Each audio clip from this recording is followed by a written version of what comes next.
Let's unpack this conversation further now and bring in Javu Baloyi, spokesperson of the Commission for Gender Equality. Javu, a very good afternoon to you and thank you so much for your time. So just give us a sense then of what this dashboard is actually meant to do. I mean, one would imagine the data will help measure gender-based violence and femicide progress. How will this then, be done, and which specific data will you be looking into? Thank you very much. As a Commission for Gender Equality, we welcome one of these initiatives in endeavor to arrest the scourge of gender-based violence.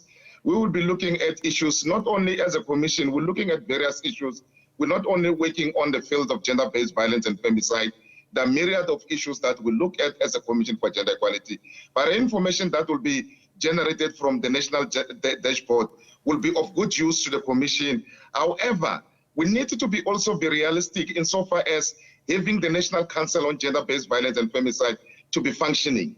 That will be coordinating all these efforts that are being done by the Commission for Gender Equality, by the End Gender-Based Violence, the 100-day challenge, so that, we have got a coordinated approach. It shouldn't be whereby government departments and others are not willing to give information. So someone should whip us everyone into line to say, we need to get information, give data to this institution, they are doing this. Because we have seen in Mpumalanga that there are a lot of cases that are being withdrawn because of lack of DNA backlog. And the Commission has engaged with the National Commissioner to say, what is it that we need to do? Look, we have got two forensic laboratories which deals with these issues in the country. And should we have many of those, we can go a long way in arresting the scourge of gender-based violence. However, the Commission welcomed this initiative by the Minister and the team that is working here. We need also to have the National Council on Gender-Based Violence and Femicide functioning so that we coordinate this like I've earlier alluded on. So the Commission will be working closely with them and will also play our role as an oversight. However, also the cases that are being withdrawn because of the investigative measures on the ground, it is of high concern. We are, the Commission, going to Mpumalanga tomorrow to go back to the Department of Health in Mpumalanga, and because they have been fingered in social development by the police and NPA, they are responsible for some of these issues. They need also to be held accountable. Hence, we are doing that tomorrow in Mpumalanga. So we're doing it throughout the country, and we had with the portfolio committee, we raised the issue of 140,000 backlog in DNA tests, that even the National Dashboard cannot do anything as long as we don't have a coordinating mechanism in place. And it's interesting that you raised that, the point about coordination. And I wanted to, speak about the point on collaboration and accessibility, especially because, we're looking at this extensive value chain in terms of stakeholder management on GBVF matters. I mean, your concerns that you are raising now in terms of accessibility and the use of the data that is collated for decision making, especially because, there are a number of existing law enforcement systems that are already there. So how will you make sure and ensure that that gap is closed in terms of making sure that those processes that are already existing will then feed into this dashboard? Because one would imagine if you introduce something like this that is meant to be innovative and meant to seamlessly work together with the stakeholder value chain, it should indeed be working.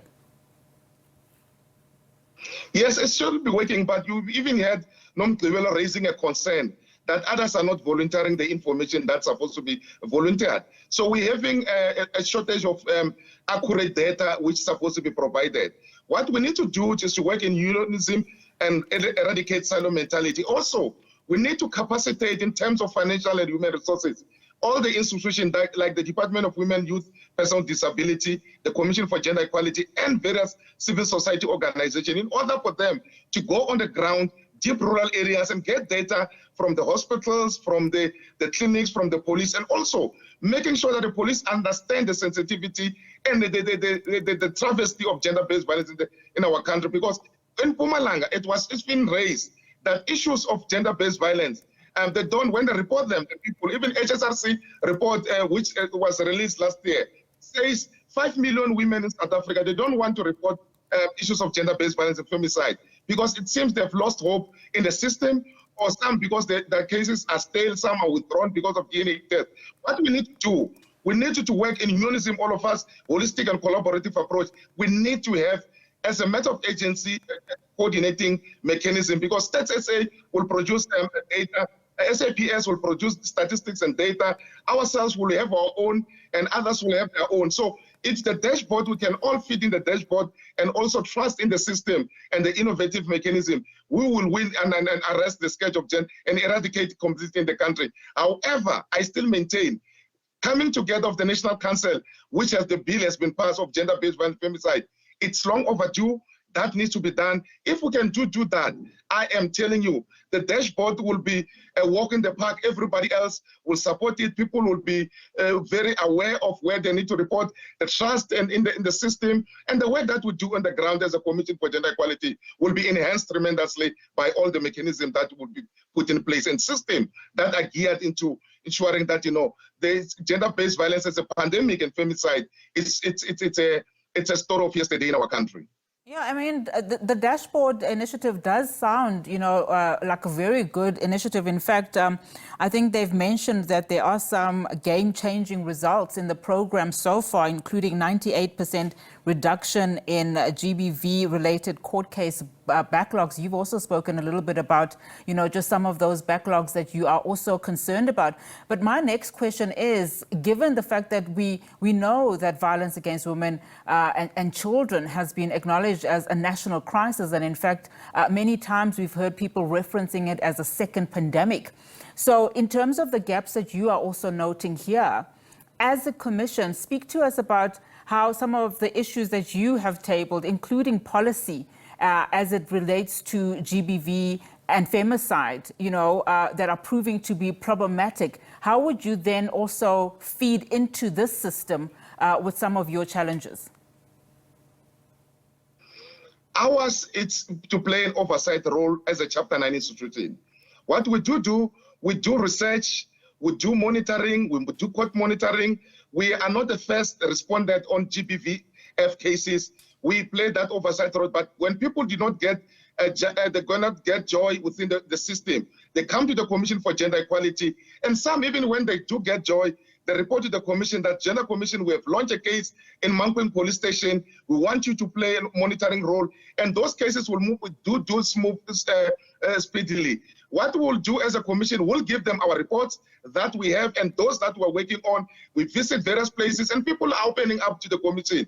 We'll feed that information to the national dashboard to see. You go to Palm Ridge Magistrate Court today, the backlog is very massive. You go to Mpumalanga, the backlog is massive. Eastern Cape is massive. Yes, there could be moving, but however, there's a shortage of courts and dedicated magistrates and judges that are geared into prosecuting issues of gender-based violence. The delay, like Nomgqibelo have said also, the delay in prosecuting gender-based violence cases should also be enhanced by this national dashboard. We as a commission will work closely with them, will play that oversight role, will also monitor the national dashboard and also to give that objective and fairness to the process and ensure that we as a country move in the right direction. Our reports will be even given to portfolio committee and very relevant committees like we always do, and that will do without fail so that we enhance the process that children and women who are brutally and savagely being killed today, every day in our country, also their life has spared through our endeavor as a commission working with the National Dashboard and other institutions.